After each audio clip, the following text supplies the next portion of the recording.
WhatsApp ব্যবহার করেন কিন্তু হোয়াটসঅ্যাপের সেটিং সম্পর্কে জানেন না।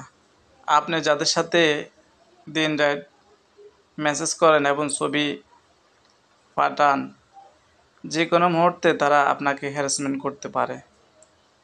ওই হ্যারাসমেন্ট থেকে বাঁচার জন্য আজকে আমি আপনাদেরকে ৩টি সেটিং দেখাবো।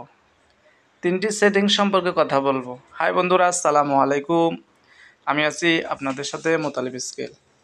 বন্ধুরা, আমার এই ভিডিও যদি আপনি ধৈর্য ধারণ করে দেখে থাকেন, তাহলে আমি বলছি ১০০% আপনি এই ভিডিওর মধ্যে কিছু শিখতে যাচ্ছেন। বন্ধুরা, হ্যারাসমেন্ট থেকে বাঁচার জন্য সর্বপ্রথম আপনি থ্রি ডটের মধ্যে ক্লিক করবেন। থ্রি ডটের মধ্যে ক্লিক করার পর আপনি সেটিং দেখতে পারবেন। সেটিংয়ের মধ্যে ক্লিক করবেন। সেটিংয়ের মধ্যে ক্লিক করার পর আপনি এখানে দেখবেন প্রাইভেসি, এর মধ্যে ক্লিক করবেন। বন্ধুরা, প্রাইভেসির মধ্যে আসার পর আপনি স্ক্রল ডাউন করে নিচে যাবেন। যাওয়ার পর আপনি দেখতে পারবেন ডিফল্ট মেসেজ টাইম। আপনি এখানে ক্লিক করবেন। এখানে ক্লিক করার পর আপনার সবুজ টিকমার্ক যেটি, এটি অফ দেখাবে। আপনি এখানে টাইম সিলেক্ট করে দিতে পারেন, যেমন ২৪ ঘন্টার ভিতরে আপনার মেসেজ, ছবি ডিলিট হয়ে যাবে অটোমেটিক। আরেকটি কাজ আমি আপনাদেরকে এখন দেখাবো। আপনি যার সাথে মেসেজ করতে যাচ্ছেন, যাকে ছবি পাঠাতে যাচ্ছেন, আপনি তার প্রোফাইলে চলে যাবেন। যাওয়ার পর একই সিস্টেমে থ্রি ডটে যাবেন। যাওয়ার পর আপনি দেখতে পাচ্ছেন এখানে ক্লিক করবেন এই লেখাটির উপরে। লেখাটির উপরে ক্লিক করলে একই সিস্টেমের আপনার এটি অফ থাকবে। আপনি ১ ঘন্টা সিলেক্ট করে দিতে পারেন, ৭ দিন সিলেক্ট করে দিতে পারেন, ৯০ দিন সিলেক্ট করে দিতে পারেন। এইগুলো ২টি সেটিংয়ের কাজ। এখন আমি যেই সেটিংটি দেখাচ্ছি এটি অনেক গুরুত্বপূর্ণ। বন্ধুরা, আপনি যদি আমার এই ভিডিও নতুন দেখে থাকেন, অবশ্যই আপনার টাইমলাইনে শেয়ার করে দেবেন। আপনার প্রয়োজন না হলেও আপনার শেয়ারের কারণে আপনার বন্ধু উপকৃত হতে পারে।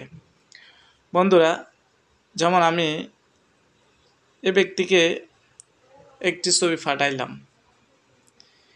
এই ছবিটি সেই একবার ওপেন করতে পারবে।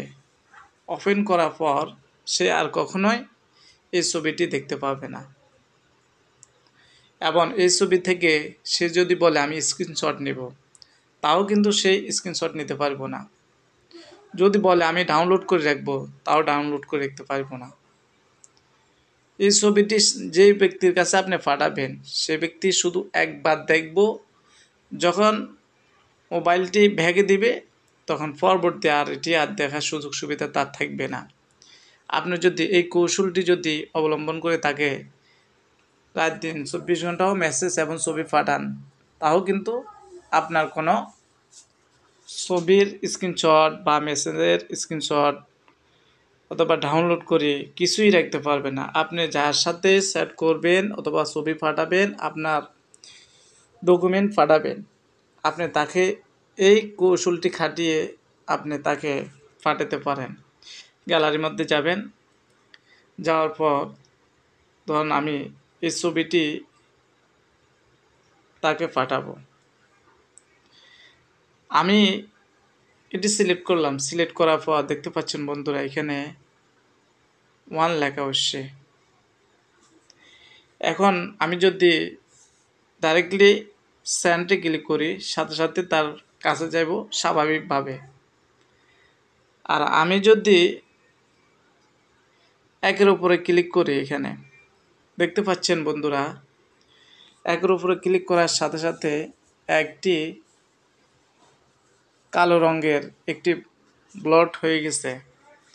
এখন যদি আমি তাকে ছবিটি পাঠাই, সে ব্যক্তি মাত্র একবার দেখতে পাবে এবং মোবাইলটি একটুখানি ব্যাগে দিয়ে আবার যখন দেখতে যাবে, সে আর কখনোই দেখতে পাবে না। এবং সে যদি একবারের মধ্যে দেখার সাথে সাথে স্ক্রিনশট নিতে চায়, তাও পারবো না, ডাউনলোডও করতে পারবে না। বন্ধুরা, এভাবে আপনারা ছবিটি তার কাছে মেসেজ করে দিবেন। বন্ধুরা, যদি সে একবার ধরেন এটা চাইলো, চাওয়ার সাথে সাথে সে ব্যক্তি আর কখনো এটি চাইতে পারবে না, এটি তার থেকে ডিলিট হয়ে যাবে। বন্ধুরা, ভিডিওটি যদি আপনাদের কাছে ভালো লাগে অবশ্যই আপনাদের টাইমলাইনে শেয়ার করে দিবেন। আল্লাহ হাফিজ, আসসালামু আলাইকুম ওয়া রাহমাতুল্লাহ।